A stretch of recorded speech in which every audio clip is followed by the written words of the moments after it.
চলুন জেনে নেই পিরিয়ডের ব্যথা হওয়ার কারণগুলো। পিরিয়ড চলাকালীন সময়ে পুরো সময়টা জুড়েই কারো কারো ব্যথা হয়ে থাকে। 30 থেকে 50% নারীর ঋতুচাপ যন্ত্রণাদায়ক হয় এবং এর মধ্যে অনেকের যন্ত্রণা এত বেশি হয় যে তাদের দৈনন্দিন জীবনযাপন বাধাগ্রস্ত হয়। পিরিয়ড চলাকালে যেসব শারীরিক উপসর্গ দেখা যায় তার প্রতিটির জন্য ভিন্ন ভিন্ন কারণ রয়েছে।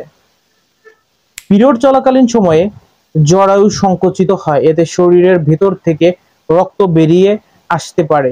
তখন মাথা ঘোরার মতো অনুভূতি হয়, সেটি আসলে জমাট বাঁধা রক্তের নির্ণয়ের কারণ হয়ে থাকে। জরায়ু গঠনকারী টিস্যু থেকে এই সময় এক ধরনের রাসায়নিক পদার্থ নির্গত হয়, যার কারণে ব্যথা হয়।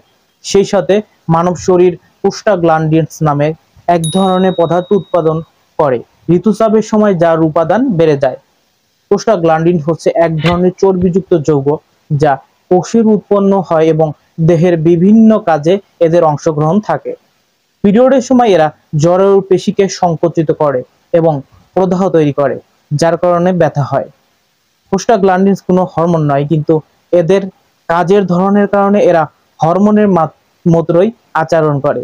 এই প্রোস্টাগ্ল্যান্ডিনস এর কাজের জন্যই পিরিয়ডের সময় মেয়েদের ব্যথা হয়। ধন্যবাদ।